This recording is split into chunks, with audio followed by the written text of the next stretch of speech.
الحمد للہ رب العالمین والصلاة والسلام علی سید المرسلین وعلی آلہ وصحبہ اجمعین ومن تبعہم بإحسان الی یوم الدین۔ اعوذ باللہ من الشیطان الرجیم، بسم اللہ الرحمن الرحیم۔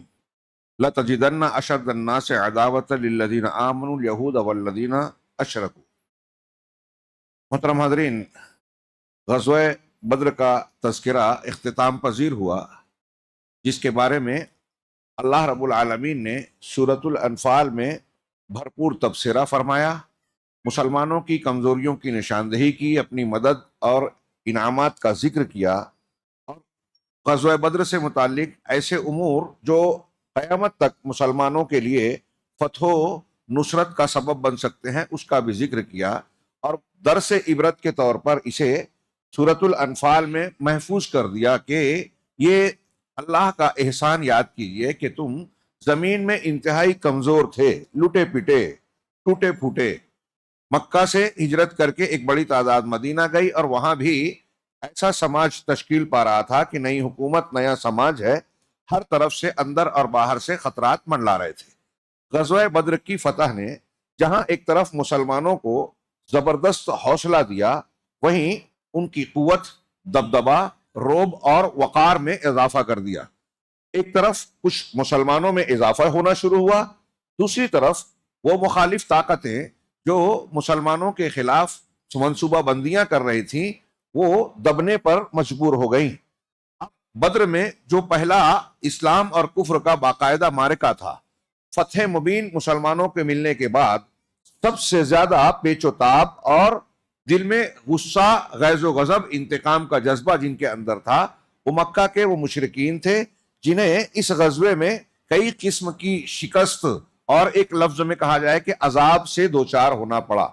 جن مسلمانوں کو وہ ٹوٹا پھوٹا، حقیر، کمتر اور اپنے سے نیچا سمجھتے تھے کہ کل تک یہ ہمارے گویا ماتحت تھے، آج وہ اس طاقت کو پہنچ گئے کہ نہ صرف ہمیں شکست دی بلکہ ہمارے قریش کے بڑے بڑے سرداروں کو، سربر آوردہ شخصیتوں کو نہ صرف قتل کیا بلکہ بدر کے ایک کنویں میں پھینک مارا۔ چنانچہ ان کے ہاں انتقام کی آگ سلگ رہی تھی۔ ابو سفیان نے تو یہ قسم کھا رکھی تھی کہ جب تک میں اس کے مقابلے میں، اس کے بدلے میں محمد صلی اللہ علیہ وسلم سے لڑ نہیں لوں گا تب تک جنابت کا غسل نہیں کروں گا، اور وہ جلد از جلد اپنی اس قسم کو پورا کرنا چاہتا تھا۔ تو مشرکین بہت زیادہ غضبناک اور جوش انتقام میں جل بھن رہے تھے۔ دوسری طرف مدینہ کے اندر اور باہر یہود کے جو 3 بڑے قبیلے تھے، ان کے پاس وہاں بھی دولت تھی، ان کے قلعے تھے، طاقت تھی۔ نبی کریم صلی اللہ علیہ وسلم کے مدینہ میں آنے سے پہلے وہ اوس و خزرج کے لوگوں پر اپنی کئی اعتبار سے برتری بتاتے تھے کہ ہمارے اندر نبوتیں تھیں، ہمارے پاس علم ہے، ہمارے پاس دولت ہے، تو اپنے آپ کو وہ اونچا سمجھتے تھے، اور مختلف موقعوں پر وہ ان کو تانا بھی دیا کرتے تھے کہ ایک نبی آنے والا ہے، اور وہ پیغمبر جب آئے گا تو ہم اس کے ساتھ مل کر تم لوگوں کی اینٹ سے اینٹ بجا دیں گے۔ یہ خود وہ مشرکین اوس و خزرج سے بعثت رسول صلی اللہ علیہ وسلم سے پہلے کہا کرتے تھے، اور کہتے تھے کہ ہماری کتابوں میں جو پیشین گوئی کی گئی ہیں، پیشین گوئیاں، اس نبی کے ظہور کا وقت قریب آ گیا، اور اس کا علاقہ بھی علامتوں کے اعتبار سے یہی ہونا چاہیے، یہی ہے، اور ہم اس کا ساتھ دیں گے کیونکہ وہ ہمارے میں سے ہوں گے۔ لیکن جب جناب محمد رسول اللہ صلی اللہ علیہ وسلم کا ظہور ہوا تو اس بات پر ان کو حسد، جلن اور غصہ تھا کہ وہ بنی اسرائیل میں سے کیوں نہیں ہیں، بنی اسماعیل میں سے کیوں ہیں۔ متعدد مقامات پر قرآن نے بھی کیا، حدیثوں میں بھی اور ذکر ہے، اور خود ان کا اعتراف تھا کہ یقیناً یہ سچے رسول ہیں، لیکن ماننے سے انکار کیا۔ ان کے قومی تعصب کی بنیاد پر، ان کے انا اور گھمنڈ کی بنیاد پر یہ حق کو قبول کرنے میں سب سے بڑی رکاوٹ بنتا ہے۔ چنانچہ وہ عداوت، کینہ، کپٹ دل میں رکھتے تھے۔ اب جب اللہ کے رسول صلی اللہ علیہ وسلم اور صحابہ کرام کو بدر میں اللہ نے مدد فرمائی اور بھرپور کھلی ہوئی فتح عطا فرمائی، تو یہ بھی ان کی عداوت اور ان کا غصہ، کینہ، کپٹ بھی دو بالا ہو گیا۔ یہ ان سے برداشت نہیں ہو رہا تھا، اور ان کے قبائل نے مسلمانوں کی مخالفت اور عداوت کا کھلا کھلا اظہار کرنا شروع کر دیا، اور مختلف قسم کی شرارتوں کا ارتکاب کیا۔ اسی کا تذکرہ کرتے ہوئے شیخ صفی الرحمن صاحب نے قرآن کی یہ آیت نقل کی، لَتَجِدَنَّ أَشَدَّ النَّاسِ عَدَاوَةً لِلَّذِينَ آمَنُوا، الیہود والذین اشرکوا، تم اہل ایمان کا سب سے بڑا، سب سے زیادہ شدید دشمن یہود کو پاؤ گے اور وہ لوگ جو مشرک ہیں۔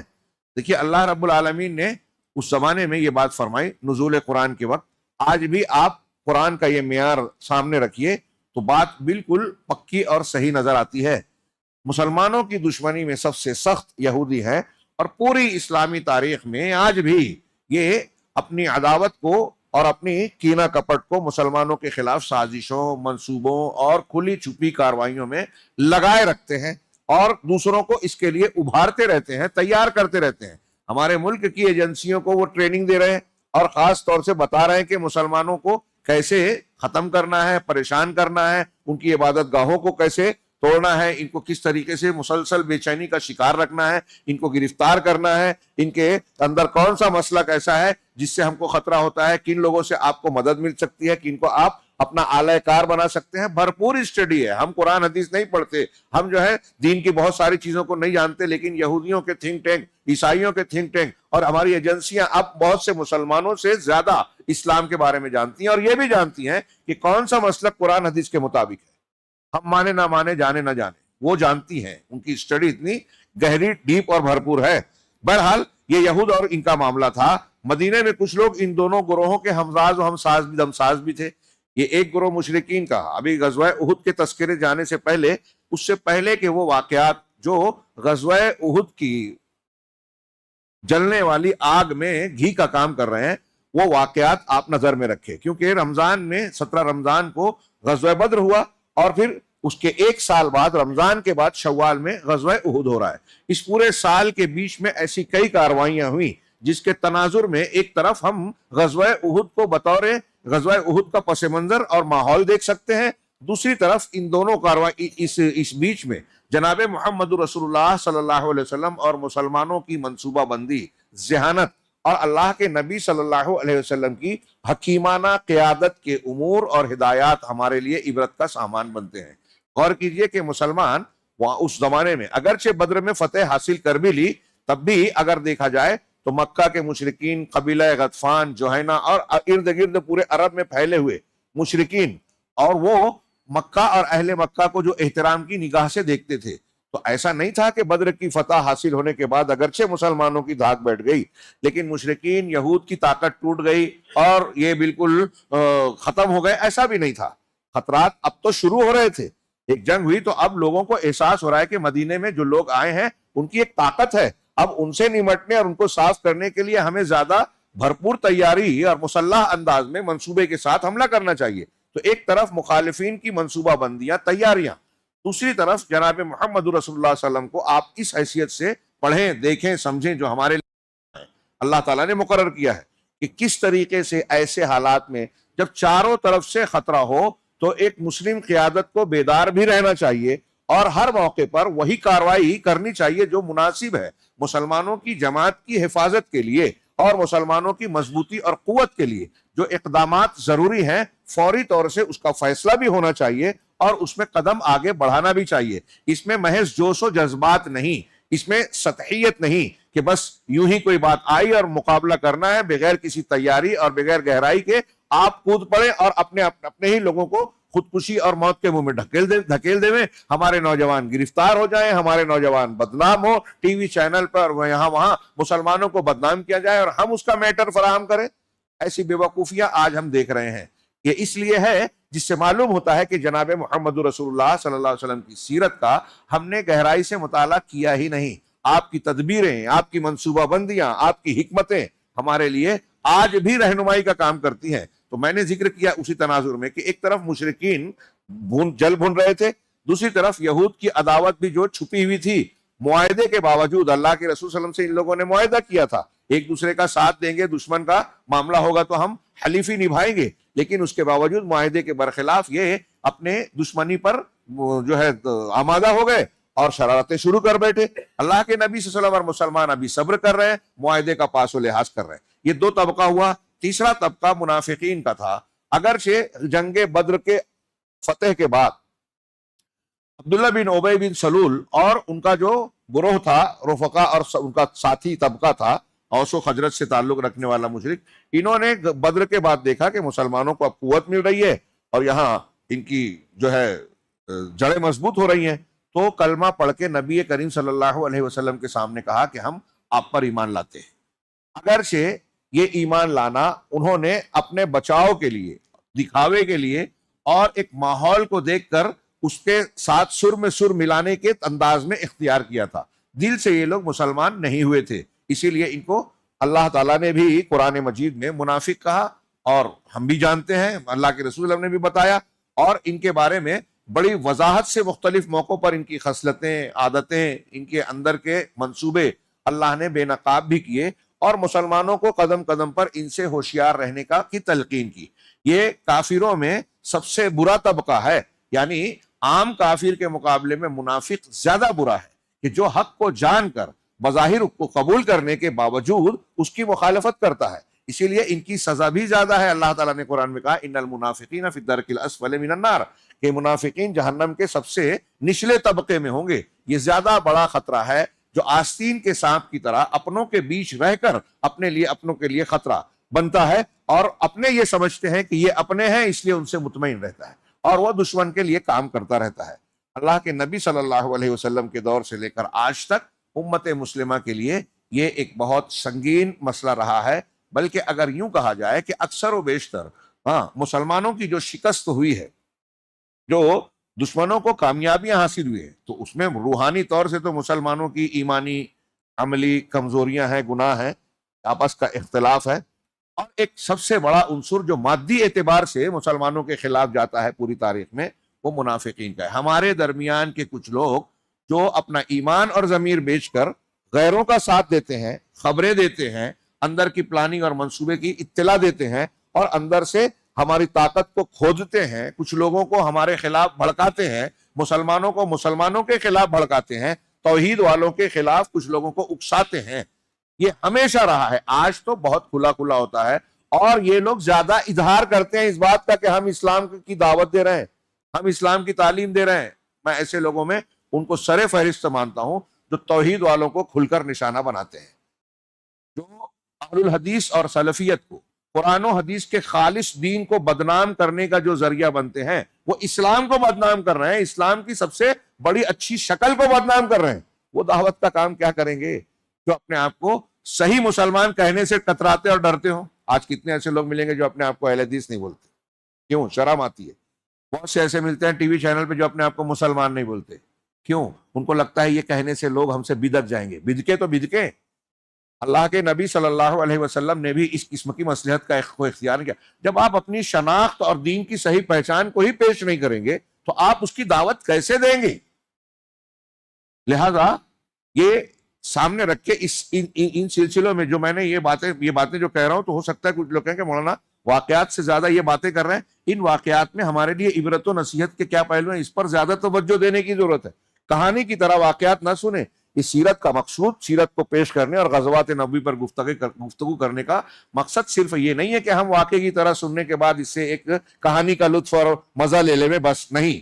یہ ہماری زندگی کے لیے نمونہ ہے جناب محمد رسول اللہ صلی اللہ علیہ وسلم کے اسوے سے اور تعلیمات سے جڑی ہوئی زندگی کے حقائق پر روشنی ڈالنے والی باتیں ہیں، اور یہ ہمیں کامیاب اور ناکام بنانے کے گر سکھاتی ہے۔ چنانچہ میں یہ عرض کر رہا تھا کہ ایک طرف مشرکین، ایک طرف یہود، تیسرے نمبر پر وہ منافقین جو بیچ میں سامنے تھے، رسول اللہ صلی اللہ علیہ وسلم کے سامنے ایمان لانے کا دعویٰ کر رہے تھے، لیکن اندر سے ان مشرکین اور یہودیوں سے کم دشمنی نہیں رکھتے تھے، جلے بھنے تھے، موقع کی تلاش میں تھے، اور ان مخالفین کو خبریں دے رہے تھے، ان کے لیے منصوبے بنا رہے تھے کہ آپ باہر سے اور ہم اندر سے ان کو کھوکھلا کر کے مٹانے کی کوشش کرتے ہیں۔ یہ بھی سرگرم عمل تھے، یہ ایک طرف۔ تیسرے، ان کے علاوہ ایک چوتھا گروہ بھی تھا، یعنی وہ بدو جو مدینہ کے گرد و پیش میں بود و باش رکھتے تھے۔ یہ مولانا سیف الرحمن کا جملہ ہے۔ انہیں کفر اسلام سے کوئی دلچسپی نہیں تھی، لیکن یہ لٹیرے اور رہزن تھے، اس لیے بدر کی کامیابی سے انہیں بھی قلق و اضطراب تھا۔ انہیں خطرہ تھا کہ مدینے میں ایک طاقتور حکومت اگر قائم ہو گئی تو ان کی لوٹ کھسوٹ کا راستہ بند ہو جائے گا۔ اس لیے ان کے دلوں میں بھی مسلمانوں کے خلاف کینہ جاگ اٹھا، اور یہ بھی مسلم دشمن بن گئے۔ اس طرح مسلمان چومکھے خطرے میں گھرے ہوئے تھے، لیکن مسلمانوں کے سلسلے میں ہر فریق کا طرز عمل دوسرے سے مختلف تھا۔ ہاں، ایک تو حسب حال جس کی جیسی حالت تھی اس اعتبار سے وہ اپنے منصوبے بنا رہا تھا اور مسلمانوں کے خلاف کوشش کر رہا تھا۔ اب اس میں جو اہل مدینہ کے لوگ تھے منافقین، یہ درپردہ سازشوں، دسیسہ کاریوں اور باہم لڑانے بھڑانے کی راہ اپنائی۔ منافقین اندر سے اس طرح سے بل کھود رہے تھے، کمزور کرنے کی کوشش کر رہے تھے۔ یہود کے ایک گروہ نے کھلم کھلا عداوت و دشمنی اور غیظ و غضب کا مظاہرہ کرنا شروع کر دیا، اور جہاں تک مکہ والے تھے تو وہ مسلمانوں کے لیے فیصلہ کن حملہ کرنے اور کمر توڑ اور ضرب لگانے کی کھلی دھمکیاں دینے لگے، جنگ کی تیاریاں کرنے لگے، ہاں، لوگوں میں اعلان کرنے لگے۔ ابھی آپ آگے جانیں گے کہ انہوں نے شاعروں کو مقرر کیا کہ ہم تم کو اس کا معاوضہ دیں گے، قبیلے قبیلے، بستی بستی، محلہ محلہ جا کر بھڑکانے والے اشعار سناؤ کہ لوگوں کے دل و دماغ میں مسلمانوں سے انتقام لینے کے جذبات شباب پر آ جائیں اور وہ ہمارے ساتھ ایک فیصلہ کن جنگ کے لیے ہمارا ساتھ دے۔ ہاں، اس طرح اور بھی کئی تیاریاں کی، آگے اس کا ذکر آئے گا۔ تو یہ تیاریاں شروع بھی کر دی، ہاں، کھلے عام ہو رہی تھی، ہاں، یہ سارا معاملہ ہو رہا تھا۔ اور اس ساری تیاری کے بعد سال بھر کے بعد وہ عملاً ایک ایسی معرکہ آرائی کے لیے مدینے کی چار دیواری تک چڑھ آئے کہ سارے لوگ مل کر، ہاں، جو تاریخ میں غزوہ احد کے نام سے معروف ہے اور جس کا مسلمانوں کی شہرت اور ساکھ پر برا اثر پڑا تھا۔ یعنی اس میں مسلمانوں کو کچھ غلطیوں کمزوریوں کی وجہ سے ضرب بھی لگی، اللہ رب العالمین نے سبق بھی سکھایا، لیکن اس کے کئی فائدے بھی ہوئے۔ ان خطرات سے نمٹنے کے لیے مسلمانوں نے بڑے اہم اقدامات کیے، ہاں، جن سے نبی صلی اللہ علیہ وسلم کی قائدانہ عبقریت کا پتہ چلتا ہے کہ آپ اس معاملے میں جینیس تھے۔ عبقریت کا ترجمہ جینیس کر رہا ہوں، اور یہ واضح ہوتا ہے کہ مدینے کی قیادت گرد و پیش کے ان خطرات کے سلسلے میں کس قدر بیدار تھی اور ان سے نمٹنے کے لیے کتنے جامع منصوبے رکھتی تھی۔ اگلے سطور میں اسی کا ایک مختصر خاکہ پیش کریں گے۔ اس میں ایک چھوٹا معاملہ غزوہ بنی سلیم بمقام قدر، یہ غزوہ بدر کے بعد سب سے پہلی خبر جو مدینے کے شعبہ اطلاعات نے فراہم کی وہ یہ تھی کہ قبیلہ غطفان کی شاخ بنو سلیم کے لوگ مدینے پر چڑھائی کرنے کے لیے فوج جمع کر رہے ہیں۔ اس کے جواب میں نبی کریم صلی اللہ علیہ وسلم نے 200 سواروں کے ساتھ ان پر خود ان کے اپنے علاقے میں اچانک دعویٰ بول دیا۔ نبی صلی اللہ علیہ وسلم نے 200 سواروں کو لیا۔ یہ دیکھیں چھوٹی چھوٹی مہمات ہیں، اور اس مہم میں بھی نبی صلی اللہ علیہ وسلم خود شریک ہو رہے ہیں، سریے میں جا رہے ہیں، اور مقام قدر میں ان کے منازل تک جا پہنچے۔ کہ قدر پر حاشیہ لگایا شیخ سفور الرحمان نے کہ قدر اصل میں عربی میں ایک پرندے کو کہتے ہیں جو مٹیالے رنگ کا ہوتا ہے، لیکن یہاں جس مقام پر آپ گئے تھے وہاں پانی کا ایک چشمہ تھا، اس کا نام قدر تھا۔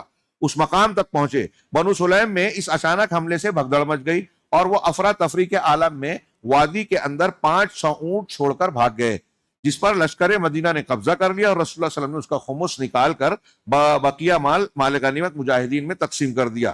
ہر شخص کے حصے میں 2 اونٹ آئے۔ اس غزوے میں یسار نامی ایک غلام ہاتھ آیا جسے آپ نے آزاد کر دیا۔ اس کے بعد آپ دیار بنو سلیم میں 3 دن قیام فرما کر مدینہ پلٹ آئے۔ یہ شوال 2 ہجری میں بدر سے واپسی کے صرف 7 دن بعد یہ معاملہ پیش آیا۔ اس غزوے کے دوران سبا بن عرفتہ کو، اور کہا جاتا ہے کہ ابن ام مکتوم کو، مدینہ کا انتظام اللہ کے رسول صلی اللہ علیہ وسلم نے حوالے کیا۔ اس کے بعد ایک اہم واقعہ، ہاں، جو یہاں بڑی تفصیل سے ہے، میں اس کو کچھ حد تک مختصر کروں گا، کہ نبی کریم صلی اللہ علیہ وسلم کے قتل کا منصوبہ بنایا گیا۔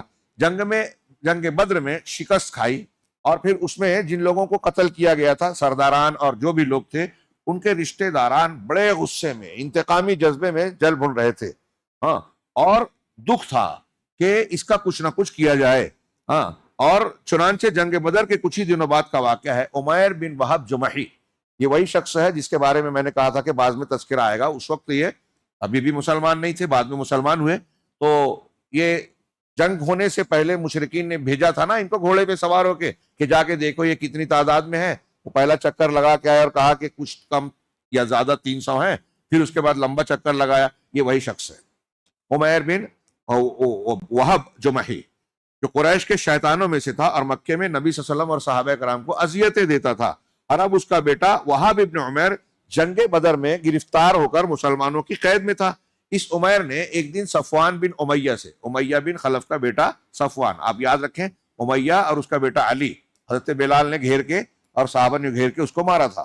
تو ان کا امیہ کا دوسرا بیٹا صفوان، یہ صفوان بن امیہ کے ساتھ حتیم میں بیٹھ کر گفتگو کرنے لگے، اور اس بیچ میں تذکرہ نکلا کہ ہمارے وہ بڑے بڑے سردار رشتہ دار جو بدر میں مارے گئے اور ان کو ایک کنویں میں پھینک دیا گیا، اب ان لوگوں کے گزر جانے کے بعد زندگی میں کوئی لطف نہیں ہے، مزہ نہیں ہے۔ جواب میں عمیر نے کہا کہ اللہ کی قسم تم سچ کہتے ہو۔ عمیر بن وہب نے، دیکھو اللہ کی قسم اگر میرے اوپر قرض نہ ہوتا اور جس کی ادائیگی کے لیے میرے پاس کچھ نہیں، اور اہل و عیال نہ ہوتے جن کے بارے میں اندیشہ ہے کہ میرے بعد ضائع ہو جائیں گے، تو میں سوار ہو کر محمد صلی اللہ علیہ وسلم کے پاس جاتا اور اسے قتل کر ڈالتا۔ یہ کون کہہ رہا ہے؟ عمیر نے کہا، کیونکہ میرے لیے وہاں جانے کی ایک وجہ موجود ہے، میں وہاں جا سکتا ہوں بہانے سے کہ میرا بیٹا گرفتار ہے، قید ہے، اب میں اس کا بہانہ کر کے جا سکتا ہوں کہ مجھے اپنے بیٹے کو آزاد کروانا ہے، تو اس بہانے جا کے میں محمد صلی اللہ علیہ وسلم کو قتل کر دیتا۔ صفوان نے اس صورتحال کو بہت موقع سمجھا، غنیمت جانا پیسے والا تھا، تو اس نے کہا کہ اگر تم ایسا سمجھ رہے ہو اور چاہتے ہو تو ٹھیک ہے، تم جاؤ اور تمہارا قرض کا ذمہ میں لیتا ہوں، تمہارا قرض میں ادا کر دوں گا، اور تمہارے جو گھر کے لوگ ہیں، بیٹیاں وغیرہ ہیں، ان کی کفالت اور دیکھ بھال کی پوری ذمہ داری نبھاؤں گا۔ اگر تم نے یہ کام کر دکھایا تو یہ میں اس پر جو ہے پورا اپنا وعدہ نبھاؤں گا، بشرطے کہ تم محمد صلی اللہ علیہ وسلم کو قتل کر دو۔ عمیر نے کہا اچھا، تو اب میرے اور تمہارے درمیان، یعنی جب کہا کہ ٹھیک ہے اگر ایسا ہے تو میں تیار ہوں، لیکن یہ بات تمہارے اور میرے بیچ ہی رہنی چاہیے، کسی اور کو واقعہ معاملہ ہونے سے پہلے اس کی اطلاع نہیں ملنی چاہیے۔ اس کے بعد عمیر نے اپنی تلوار پر سان رکھائی، زہر آلود کیا، تلوار میں زہر کو پلایا، پھر اس کے بعد روانہ ہوا اور مدینہ پہنچا۔ لیکن ابھی وہ مسجد کے دروازے پر اپنی اونٹنی بٹھا رہا تھا کہ حضرت عمر بن خطاب رضی اللہ تعالیٰ عنہ نے کی نگاہ اس پر پڑ گئی۔ وہ اسے پہچانتے تھے، وہ مسلمانوں کی ایک جماعت کے درمیان جنگ بدر سے متعلق اللہ کی کیسی مدد آئی، کس طرح اللہ نے فتح نصیب فرمائی، اس کا تذکرہ اور اللہ کا کی حمد و ثنا بیان کر رہے تھے۔ انہوں نے دیکھتے ہی کہا، جب عمیر کو دیکھا کہ وہ اپنی سواری باندھ رہا ہے تو دیکھتے ہی کہا کہ یہ کتا اللہ کا دشمن عمیر کسی برے ارادے سے ہی آیا ہوا ہے۔ ہاں، پھر انہوں نے نبی صلی اللہ علیہ وسلم کی خدمت میں حاضر ہو کر عرض کیا۔ صحابہ کرام کی نگاہ، ان کی فدائیت، اللہ کے رسول صلی اللہ علیہ وسلم سے محبت، اسلام کے لیے قربانی قدم قدم پر چھوٹے چھوٹے واقعے میں بار بار ظاہر ہوتی ہے۔ یہاں بھی دیکھیے حضرت عمر نے اللہ کے رسول صلی اللہ علیہ وسلم کی خدمت میں اس سے آگے بڑھ کر آپ اللہ کے رسول کے پاس آپ پہنچے اور کہا اے اللہ کے نبی، یہ اللہ کا دشمن عمیر اپنی تلوار حمائل کیے ہوئے آیا ہے، تلوار اور ہتھیار لے کر آیا ہے۔ آپ نے فرمایا اسے میرے پاس لے آؤ۔ عمیر آیا تو حضرت عمر نے اس کی تلوار کے پرتلے کو اس کے گلے کے پاس سے پکڑ لیا۔ اللہ کے نبی صلی اللہ علیہ وسلم کے پاس بلایا گیا، آنے دیا، اور جیسے ہی آیا تو اس نے جو تلوار کا پرتلا گلے کے پاس اوپر کا دستہ ہوتا ہے پرتلا، اس کو پکڑ کے رکھ لیا کہ یہ نکال کے نبی صلی اللہ علیہ وسلم کی طرف لپک نہ سکے۔ دیکھیے حضرت عمر کا چاق و چوبند رہنا۔ ہاں، اللہ کے نبی کیا عمیر اور انصار کے چند افراد سے کہا، حضرت عمر نے خود تو پکڑ لیا، اور انصار کے کچھ صحابی تو ان سے کہا کہ تم لوگ رسول اللہ صلی اللہ علیہ وسلم کے پاس اندر جاؤ اور وہیں بیٹھ جاؤ، اور آپ کے خلاف اس خبیث کے خطرے سے چوکن نہ رہو، یہ کوئی حرکت نہ کر سکے، کیونکہ یہ قابل اطمینان نہیں ہے۔ اس کے بعد وہ عمیر کو اندر لے گئے، یعنی باہر سے ہی اس کے تلوار کا پرتلا پکڑ کے اس کو اندر لے کر آ رہے ہیں۔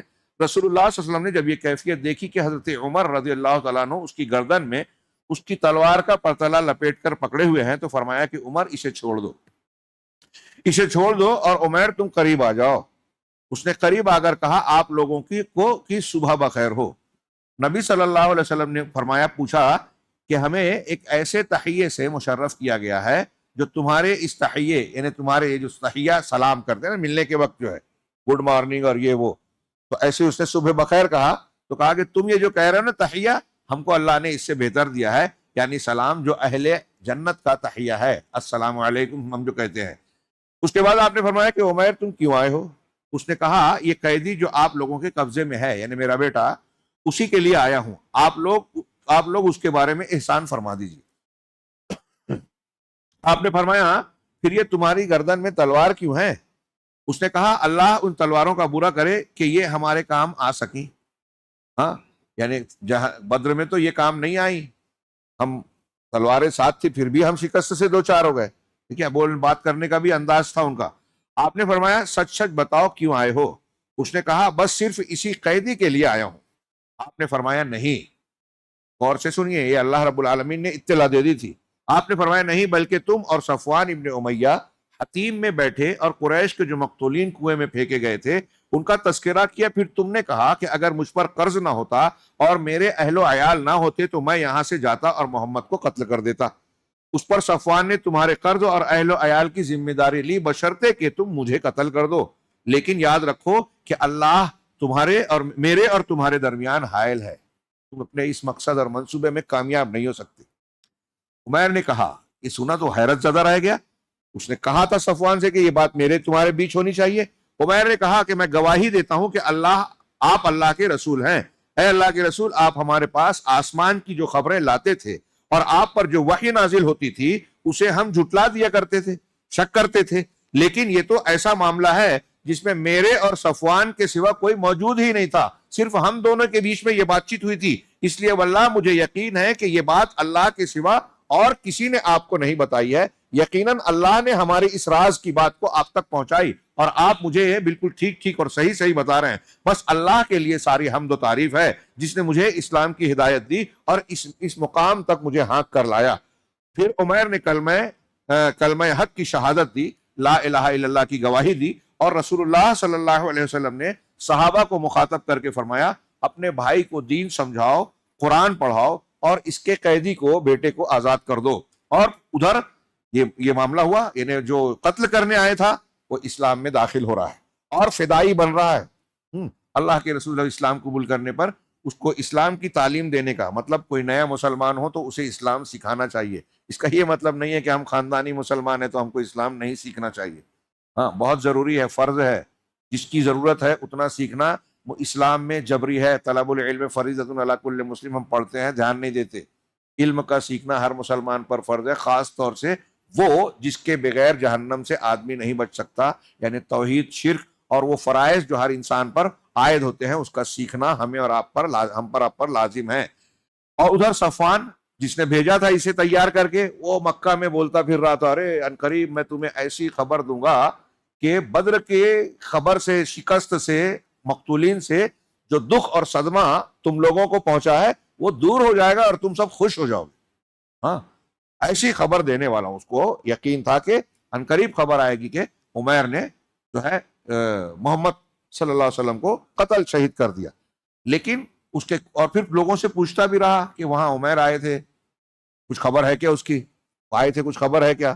اب جب اسے یہ خبر ملی کہ وہ مسلمان ہو کر اسلام میں داخل ہو گئی تو وہ بہت جھلایا اور اس نے قسم کھائی کہ اللہ کی قسم میں اس سے زندگی میں کبھی بات نہیں کروں گا۔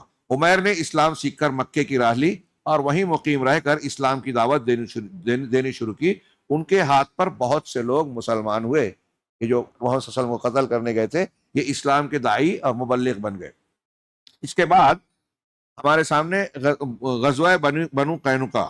ہاں، بنو قینقاع رسول اللہ صلی اللہ علیہ وسلم نے مدینہ تشریف لانے کے بعد یہود کے ساتھ جو معاہدہ فرمایا تھا اس کی دفعات پچھلے صفحات میں گزر چکی تھی، ہم لوگ تذکرہ کیے ہیں۔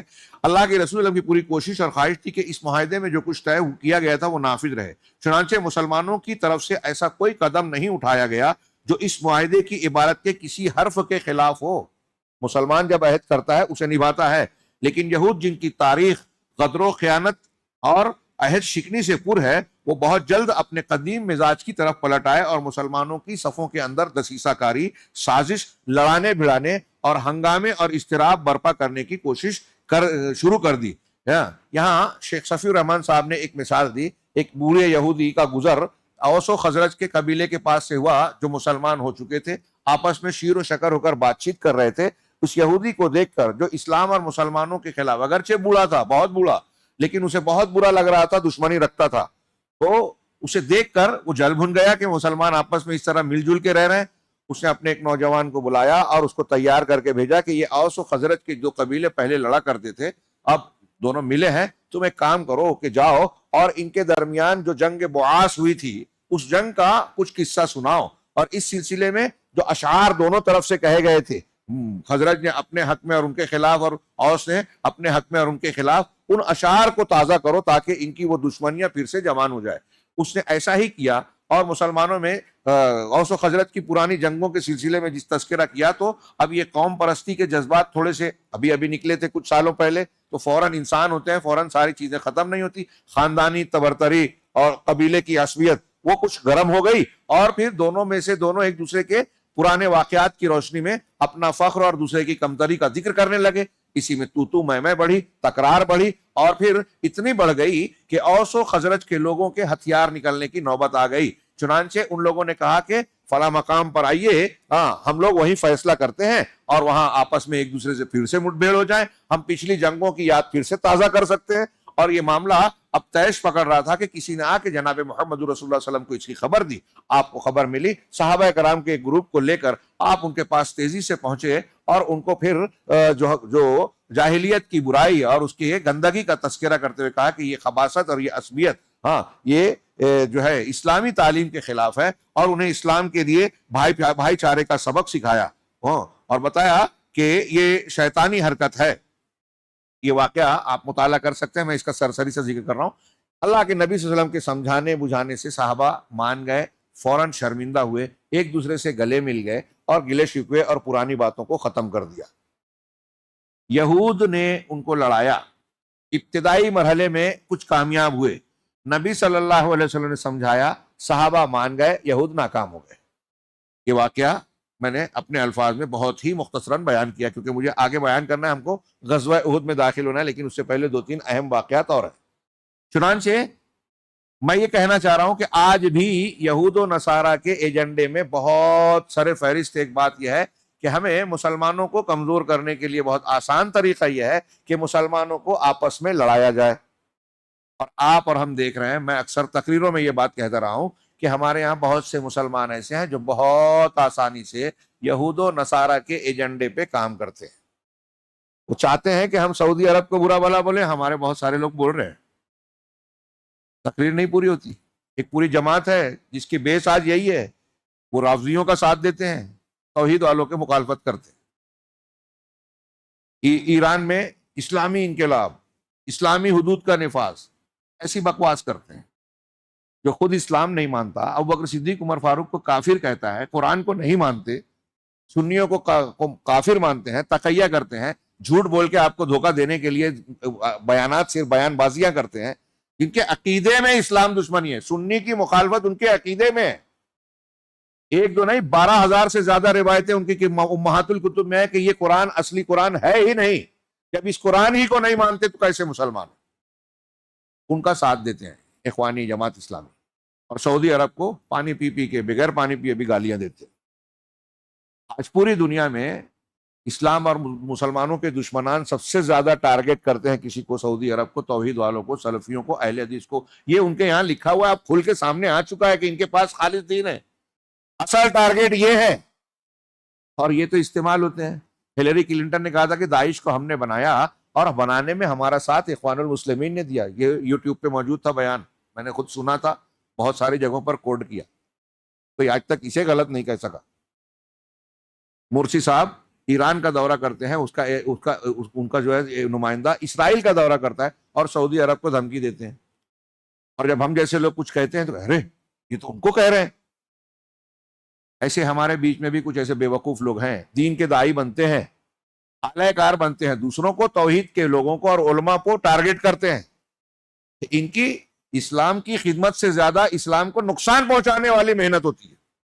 علماء کو جو ہے بے حیثیت بناتے ہیں۔ آپ میرے جملے پر غور کیجئے، اسلام کو فائدہ پہنچانے سے کہیں زیادہ اسلام کو نقصان پہنچاتے ہیں۔ دیکھ لیجئے پورے غزہ میں جو قتل عام ہوا، اس کا اصل ذمہ دار کون ہے؟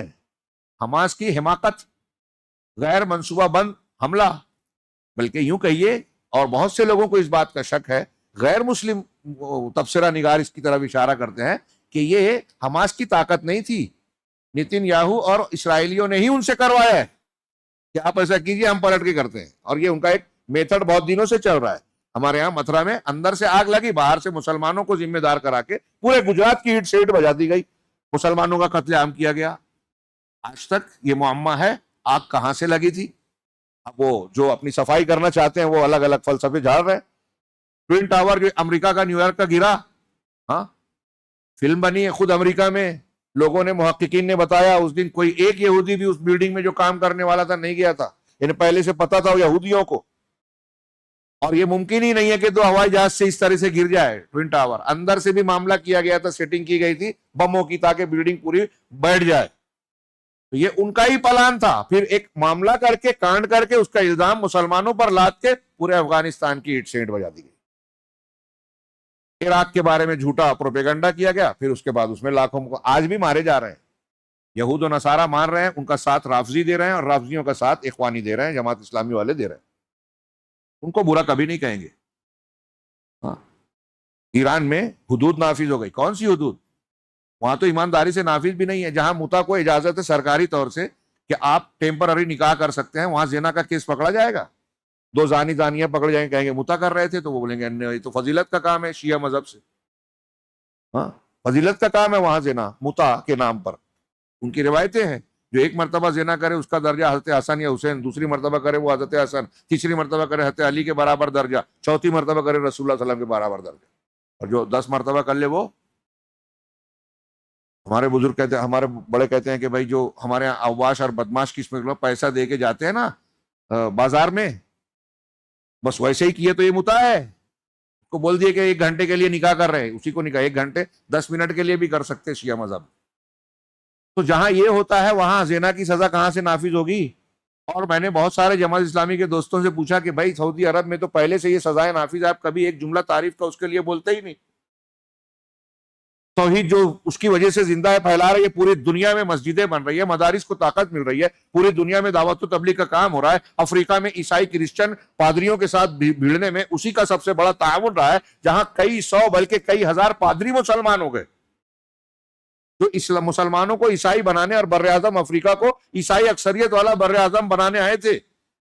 شاہ فہد نے وہاں کے دعات کو بلایا، فارغین جو ان کے یہاں پڑھے تھے. سعودی عرب میں پوری دنیا کے مسلمان تعلیم حاصل کرتے ہیں. یہ ایک کارنامہ پوری دنیا میں کوئی مسلم ملک نہیں نبھا رہا ہے. برائیاں ہیں، آپ وہ دیکھتے ہیں، اس کو اچھالتے ہیں. غلطیاں تو ہر جگہ ہیں، ہم یہ نہیں کہتے وہ پاک صاف ہے، بالکل ان سے بھی ہوتی ہے غلطیاں، لیکن ان کی نیکیاں ان کے ان غلطیوں سے بہت زیادہ ہیں. کتابیں فراہم کرنا، پوری دنیا کے بچوں کو بلا کے تعلیم دینا، مکافہ اپنی طرف سے خرچ کرنا، آنے جانے کا خرچ دینا، رہائش کا انتظام کرنا. سوچئے ایک طالب علم پر سالانہ کتنا، پوری دنیا سے، دنیا کا کوئی ایسا ملک نہیں ہے جہاں کے مسلمانوں اور سعودی عرب میں گورنمنٹ کے خرچ پر تعلیم نہ حاصل کر رہا ہو. شاہ فہد نے افریقہ کے طلبہ کو جو فارغ ہو چکے تھے بلایا، میٹنگ لی اور کہا کہ اسلام اور مسلمانوں کو آپ کے علاقے میں خطرہ ہے، اس کا دفاع کیجئے، اسلام کی مدد کی نصرت کیجئے، مسلمانوں کو بچائیے. آپ کو جو لگتا ہے، ہم جو دے سکتے ہیں ہم سے کہیے، ہم دیں گے. نتیجے میں ان دعات اور مبلغین نے جگہ جگہ اسلامک سینٹرز کھولے، دعوت سینٹرز کھولے، دعوت کا کام شروع کیا. شہر شہر، دیہات دیہات، جہاں دیکھتے تھے کہ مشنریز نے یہاں اپنی سرگرمی بڑھائی ہے، وہاں یہ آفس کھول کے کام شروع کر دیتے اور محنت کی. نتیجہ کیا نکلا؟ سال بھر میں کئی 100 عیسائی پادری جو وہاں مسلمانوں کو عیسائی بنانے گئے تھے، وہ خود اسلام میں داخل ہو گئے. یہ واقعہ ہے، لیکن آپ سنیں گے نہیں. جیسے یہاں کے میڈیا میں بہت سی خبریں نہیں آتی، ویسے عالمی میڈیا میں سعودی عرب اور کویت کے کارناموں کی خبریں نہیں آتی، نہیں آنے دیتی، اور وہ لوگ پروپیگنڈا اور یہ سب چاہتے بھی نہیں. بات تھوڑی سی پھسل گئی. میں کہنا یہ چاہتا تھا کہ آج پھسل گئی یا پھیل گئی کہیے، آج کے ماحول میں بھی یہی کام جو یہودیوں نے اس وقت صحابہ کو لڑانے کے لیے کیا تھا، وہ ناکام ہو گئے تھے. کیوں؟ اس لیے کہ اس وقت کے مسلمانوں کا عقیدہ صحیح تھا، نبی صلی اللہ علیہ وسلم کی تربیت تھی، اسلام اور بھائی چارے کی قیمت کو جانتے تھے. تو بہت شدید عصبیت تھی ماضی کی ان کی. یہ کوئی معمولی بات نہیں ہے. آج ہمارے ہاں کوئی خاندانی پرمپرا ہے، کوئی آسانی سے چھوڑتا ہی نہیں، مانتا ہی نہیں. آپ اس کو بولیں گے ارے باپ دادا سے چلا آ رہا ہے، کیا کریں گے ہم، کریں گے تو خاندان والے ایسا کریں گے ویسا کریں گے اور قبول نہیں کریں گے. تو ہم اپنے گھرانے کی ریت کو بدلنے کی طاقت نہیں رکھتے. اس تناظر میں سوچئے کہ صحابہ کرام جس بنیاد پر برسوں سے لڑتے بھڑتے آئے تھے، وہ لمحوں میں ختم کر دی، اور پھر جب کوئی وجہ سے پیدا ہوئی، اللہ کے رسول کے سمجھانے سے پھر ختم کر دی. کوئی چھوٹی بات نہیں ہے یہ. ہمارے ہاں تو چھوٹی سی بات کو ہم ماننے کے لیے تیار نہیں ہے، خاندان کے خلاف، خاندانی ریت روایت کے خلاف. ہماری مائیں بہنیں، گھر کے عورتیں ہوں، مرد ہوں، ایک چیز چلی آ رہی ہے آسانی سے چھوڑتے ہی نہیں، مانتے ہی نہیں. ارے کیا کریں بھائی، سماج ہے ہمارا، دیکھنا پڑے گا. ہم مجبور سمجھتے ہیں اپنے آپ کو اور تنقید کرتے ہیں ان پر جو اسلام میں ہم سے بہت آگے ہیں. آج ہمارے یہاں دیکھیے کتنی ہندوانہ چیزیں ہیں. دوسری تیسری شادی کی بات کتنی عورتیں مسلمانوں کی بری سمجھتی ہیں, مرد نہیں مانتے. ہم پانی پی لے تو جھوٹا کئی لوگ نہیں پیتے, ایک پلیٹ میں کھانا نہیں کھاتے. ہمارا اسلام یہاں ٹوٹ جاتا ہے.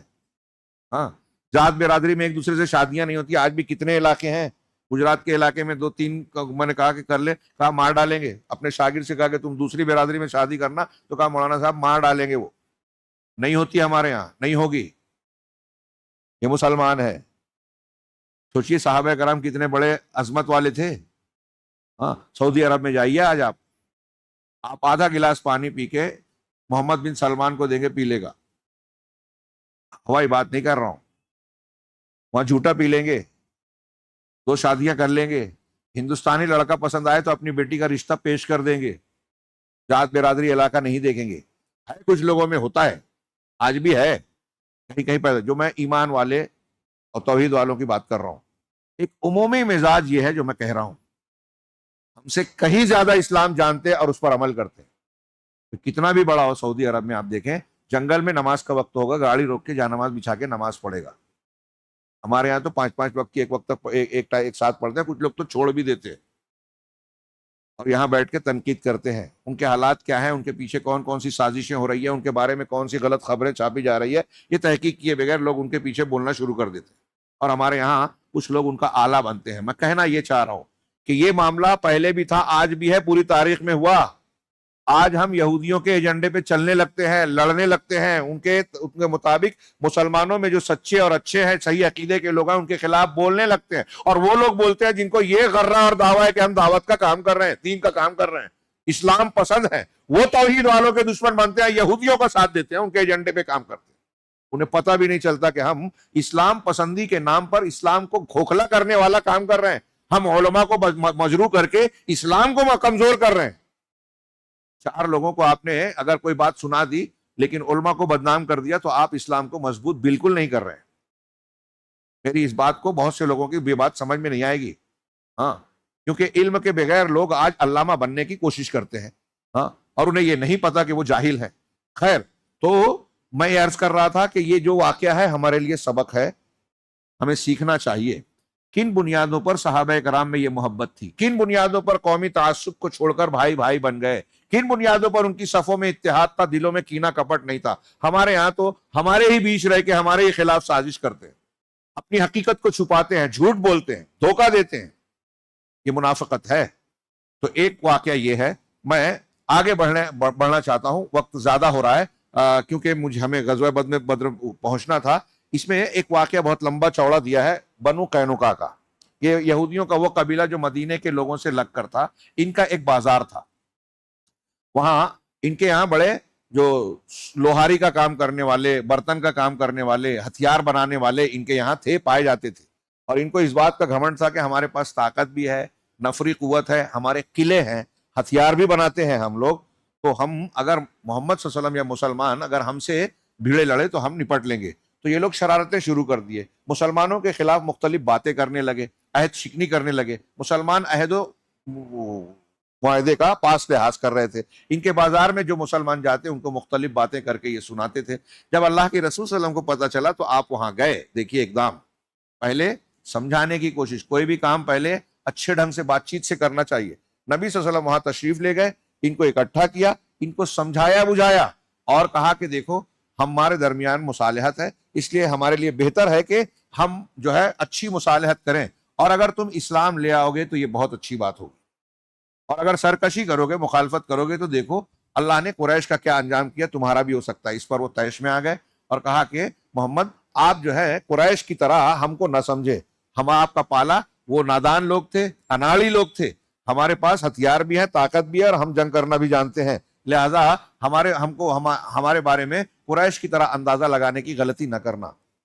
اس قسم کا جواب آیا تو یہ خود اعلان تھا کہ وہ مصالحت پر نہیں ہوں گے. چنانچہ انہوں نے کہا کہ ہمارے جیسے لوگوں سے تمہیں پالا نہ پڑا ہوگا. اس کے جواب میں اللہ تعالیٰ نے آیت نازل فرمائی, قل للذین کفروا ستغلبون وتحشرون الی جہنم وبئس المہاد. یہ پورا واقعہ اور روایت اور یہ آیت کا ذکر سنن ابو داؤد میں ہے. آیت کا میں ترجمہ کہہ رہا ہوں کہ اللہ کہہ رہا ہے کہ ان کافروں سے کہہ دو کہ ان قریب تم عنقریب مغلوب کیے جاؤ گے اور جہنم کی طرف ہانکے جاؤ گے، اور وہ برا ٹھکانہ ہے۔ جن دو گروہوں میں ٹکر ہوئی ان میں تمہارے لیے نشانی ہے۔ ایک گروہ اللہ کی راہ میں لڑ رہا تھا اور دوسرا کافر تھا۔ تم اس میں نشانی دیکھ سکتے ہو، ایک اللہ کے لیے لڑ رہا تھا مسلمانوں کا، اور ایک دشمنی میں لڑ رہا تھا۔ ان کا کیا انجام ہوا؟ یہ ان کو آنکھوں دیکھنے میں اپنے دگنا دیکھ رہے تھے، اپنی کھلی آنکھ سے ان کو دگنا دیکھ رہے تھے، اور اللہ اپنی مدد کے ذریعے جس کی تائید چاہتا ہے کرتا ہے، اس کے اندر یقیناً نظر والوں کے لیے عبرت ہے۔ بہرحال بنو قینقاع نے جو جواب دیا تھا اس میں صاف صاف اعلان جنگ تھا، اور کچھ تفصیلات بیان کی گئی ہے، لیکن اس میں مختصراً میں اپنے الفاظ میں بیان کروں کہ اس طرح کے واقعات چل ہی رہے تھے، نبی کریم صلی اللہ علیہ وسلم نے صبر کر لیا۔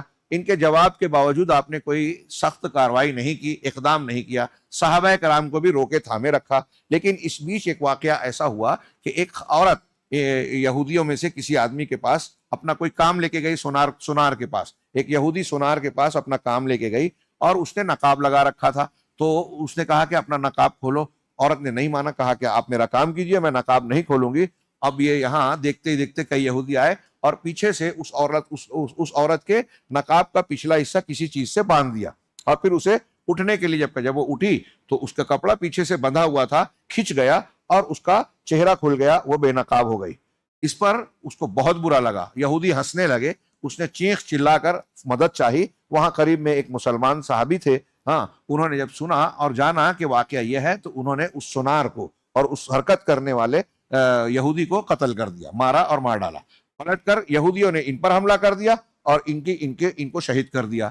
پھر یہ معاملہ بھگدڑ سے مچا، مسلمان اور یہودیوں میں تناؤ پیدا ہوا۔ اللہ کے نبی صلی اللہ علیہ وسلم کو جب اس کا علم ہوا تو آپ نے کچھ لوگوں کو، مدینہ کے مسلمانوں کو ساتھ لیا، ہتھیار بند ہو کے ان کی طرف پیش قدمی کی، اور جب انہوں نے سنا، بنو قینقاع نے دیکھا کہ محمد صلی اللہ علیہ وسلم اپنے ساتھیوں اور ہتھیاروں کے ساتھ آ رہے ہیں، تو یہ اپنے قلعے میں جا کر گھس گئے اور اندر اپنے آپ کو بند کر لیا قلعے میں جا کر، اور پھر نبی کریم صلی اللہ علیہ وسلم نے آ کر محاصرہ کیا اور اس کو گھیرے رکھا۔ 15 دن تک ان کا محاصرہ کیے رہا۔ جب آپ جا رہے تھے اور محاصرہ کیے ہوئے تھے تو عبداللہ بن ابی بن سلول راس المنافقین جو ہے، اس نے آپ کے بڑی اصرار کیا، الہ کیا، گریہ زاری کی کہ اللہ کے رسول یہ میرے حلیف ہیں، ان حلیفوں کے بارے میں مجھ پر آپ احسان کیجئے، ان کو چھوڑ دیجئے، ان کو چھوڑ دیجئے۔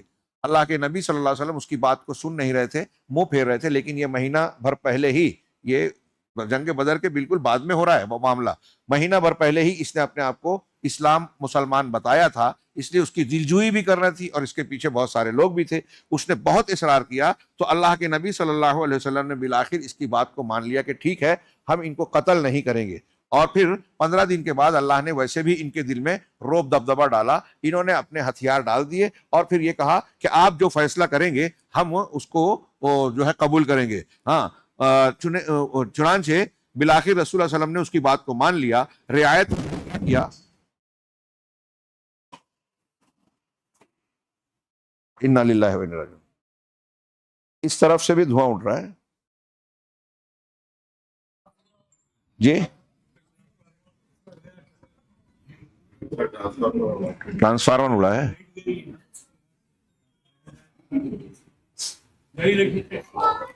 لوگ اٹھ گئے ہیں، بیٹھ جائیے، ٹرانسفارمر اڑا ہے، انشاءاللہ اللہ خیر کرے گا۔ ہاں،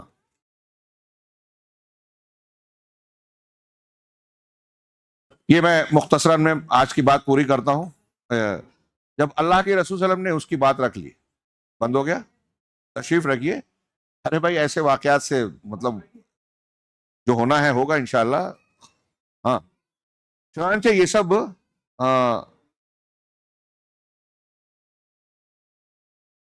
سب لوگ جو نکل کر اللہ کے نبی صلی اللہ علیہ وسلم نے ان کی جان بخش دی، البتہ انہیں حکم دیا کہ وہ مدینے سے نکل جائیں اور آپ کے پڑوس میں نہ رہیں۔ چنانچہ یہ سب ازرعات شام کی طرف چلے گئے، اور تھوڑے ہی دنوں بعد وہاں اکثر کی موت ہو گئی۔ رسول اللہ صلی اللہ علیہ وسلم نے ان کے اموال ضبط کر لیے، جن میں سے 3 کمانیں، 2 زرہیں، 3 تلواریں اور 3 نیزے اپنے لیے منتخب فرمائے، اور مال غنیمت میں سے خمس بھی نکالا۔ غنائم جمع کرنے کا کام محمد بن مسلمہ نے کیا۔ یہ بنو قینقاع کا ایک بڑا قبیلہ مدینہ کے اطراف میں آباد تھا، کینہ کپٹ کیا، مسلمانوں کو ختم کرنے کی کوشش کیا، بدعہدی کی، اور بالآخر اللہ کے نبی صلی اللہ علیہ وسلم نے اپنے آپ کو بھی حوالے کیا۔ ان کے دلوں میں اللہ نے روب ڈالا، خوف زدہ ہو گئے، اور اپنے آپ کو حوالے کیا کہ ٹھیک ہے، آپ جو فیصلہ کریں گے ہمارے مردوں عورتوں بچوں اور ساری چیزوں کے بارے میں ہمیں قبول۔ اور پھر عبداللہ بن ابی بن سلول کے کہنے پر آپ نے ان کے ساتھ یہ رعایت کی کہ ان کو قتل نہیں کیا، وہاں سے جانے کے لیے کہا، اور جو ان کے اموال ہیں ان پر قبضہ کیا۔ اس کے بعد یہ ایک دو غزوے کا سرسری سا ذکر کریں۔ غزوہ سویق، سویق معنی ہوتا ہے ستو۔ ابو سفیان کی قسم کا میں نے ابھی ذکر کیا تھا، اس نے اپنی قسم کو پورا کرنے کے لیے کچھ 2 مہینے بعد ہی کچھ سواروں کو لے کر رات کے وقت مدینہ کے اطراف میں ایک جگہ پہنچا۔ وہاں یہودیوں کے 2 سرداروں کے پاس گیا، پہلے نے ڈر کے مارے اس کا ساتھ نہیں دیا، دوسرے نے ساتھ دیا، مسلمانوں کی خبریں دی، اور پھر اس نے ایک ٹکڑی بھیج کر مسلمانوں کے ایک حصے پر، مدینے کے ایک حصے پر ایک جگہ حملہ کروایا، اور ایک مسلمان صحابی کو جو ہے قتل کا شہید کروایا، اور وہاں کچھ سامان لے کر بھاگے۔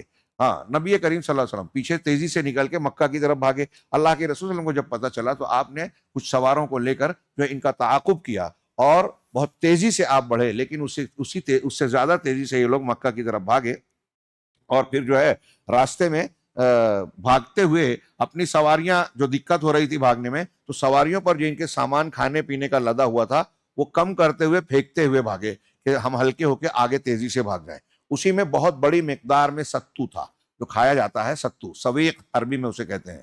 مسلمانوں کو یہ تو ہاتھ نہیں آئے، لیکن ان کے پھینکے ہوئے سارے سامان ہاتھ آئے، اسی لیے وہ جو اس میں زیادہ تر ستو تھا، اسی لیے اس غزوے کو غزوہ سویق کہا جاتا ہے۔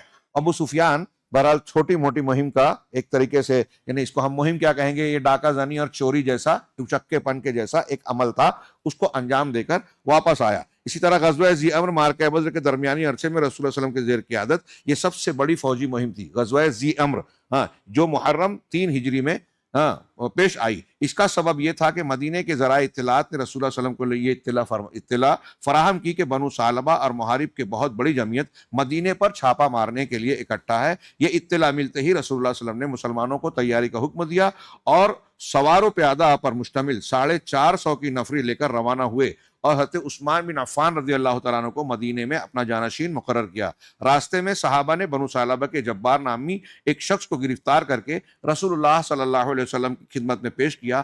آپ نے اسے اسلام کی دعوت دی، اس نے اسلام قبول کر لیا، اور اس کے بعد اسی نے آپ نے اسے حضرت بلال کی رفاقت میں دے دیا، اور اس نے راہ شناس کی حیثیت سے، ان راستے کے جانکار کی حیثیت سے مسلمانوں کو دشمن کے سرزمین تک راستہ بتایا۔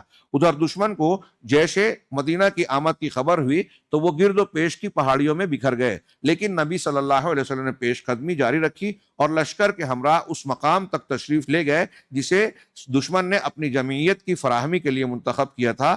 یہ در حقیقت ایک چشمہ تھا جو ذی امر کے نام سے معروف تھا۔ آپ نے وہاں بدوؤں پر رعب و دبدبہ قائم کرنے اور انہیں مسلمانوں کی طاقت کا احساس دلانے کے لیے صفر 3 ہجری کا پورا یا تقریباً پورا مہینہ وہاں آپ قیام کیے رہے۔ یہ دیکھیے اللہ کے رسول، میں نے ابھی تمہید میں جو کہا تھا، سرسری گزر رہے ان واقعات سے، لیکن اس میں اللہ کے نبی صلی اللہ علیہ وسلم کے ہر جگہ جو اقدامات ہیں، فیصلے ہیں، عمل ہے، اس میں یہ تیاری تھی آگے کی، نفسیاتی اعتبار سے، ذہنی اعتبار سے آپ اپنا دبدبہ بھی بیٹھا رہے ہیں مخالفین میں کہ کل یہ سر اٹھانے کی جرات نہ کریں، اور ان پر مسلمانوں کی قوت کے بارے میں ایسا نہ احساس ہو کہ ہلکا پن لے اور کبھی بھی مدینہ پر حملہ کرنے کی جرات کریں۔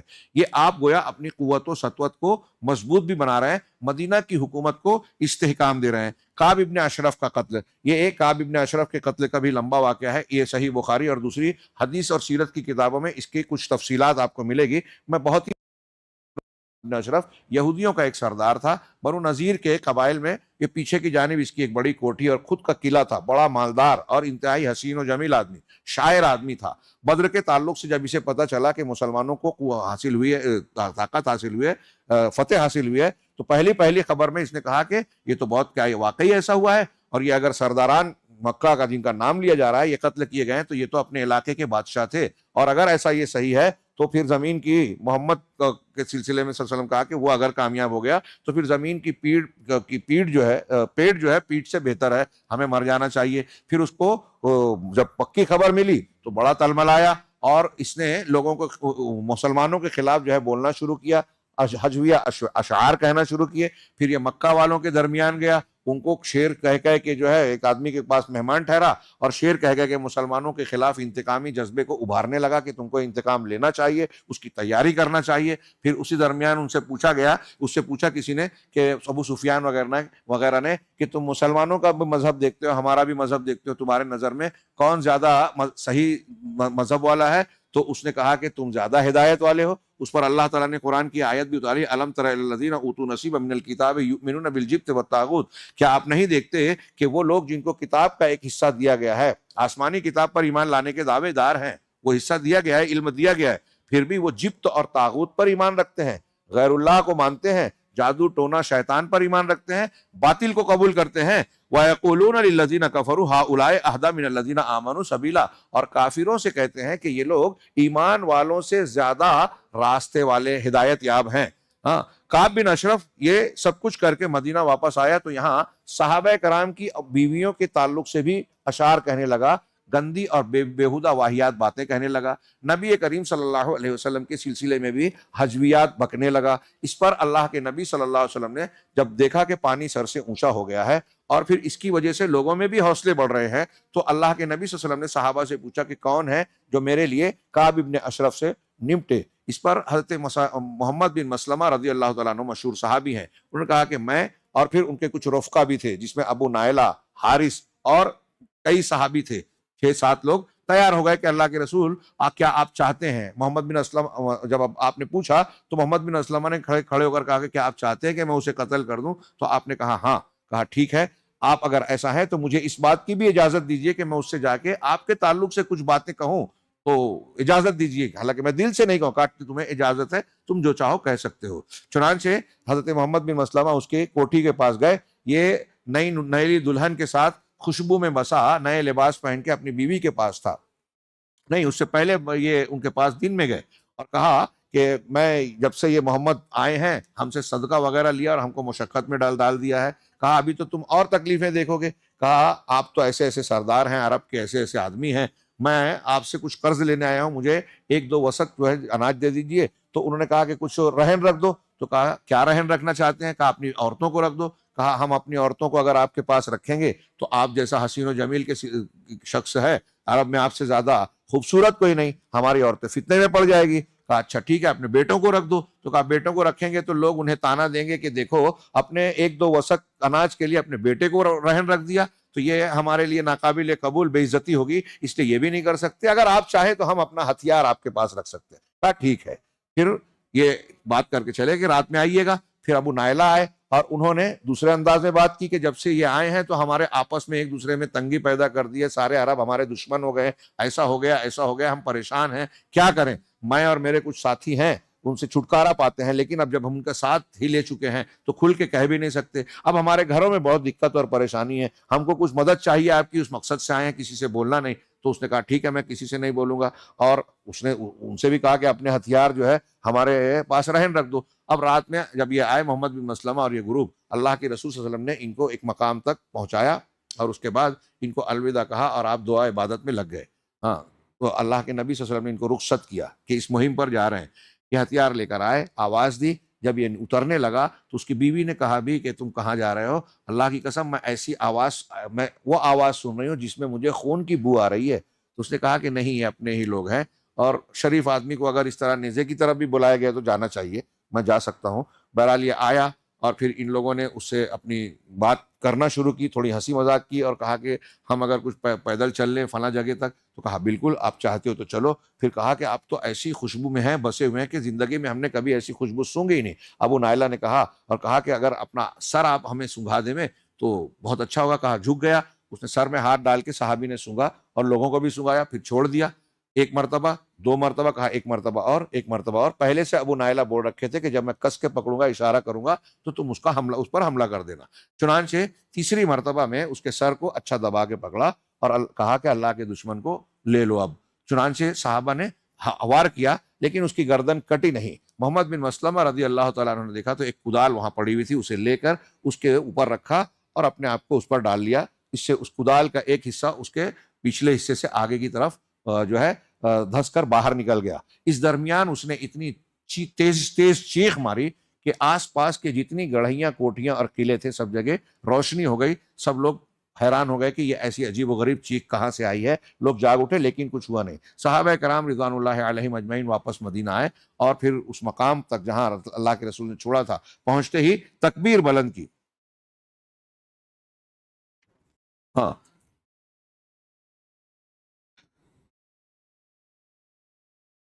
ہاں بقیع غرقت میں نام کا دیکھ رہا تھا. بقیع غرقت تک اللہ کے رسول نے چھوڑا تھا. واپسی میں یہیں پہنچنے کے بعد صحابہ کرام نے نعرہ لگا. حضرت حارثہ کو کچھ چوٹ آ گئی تھی, صحابہ کے تلوار کی نوک لگی تھی, وہ پیچھے رہ گئے تھے, بعد میں وہ بھی پہنچ گئے, صحابہ نے انتظار کیا. بہرحال بقیع غرقت پہنچ کر جب انہوں نے نعرہ بلند کیا اللہ اکبر کا, اللہ کے رسول صلی اللہ علیہ وسلم کو بھی آواز پہنچی اور سمجھ گئے کہ اللہ نے کامیابی عطا کی. اللہ کا شکر ادا کیا, ان کے پاس پہنچے اور ان کو مبارکباد دی اور کہا افلحت الوجوہ, یہ چہرے کامیاب رہیں. انہوں نے کہا اللہ کے رسول صلی اللہ علیہ وسلم اللہ آپ کا چہرہ بھی کامیاب کرے.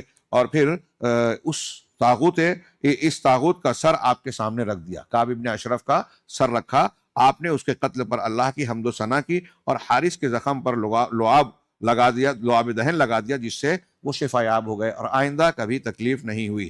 جب یہ واقعہ ہوا تو یہودیوں میں جو لوگ بڑے بڑے سرغنہ تھے, اللہ کے رسول صلی اللہ علیہ وسلم کے خلاف سب سازشوں میں جٹ گئے تھے, ان کے حوصلے نکل گئے, ان کے ہوا نکل گئی.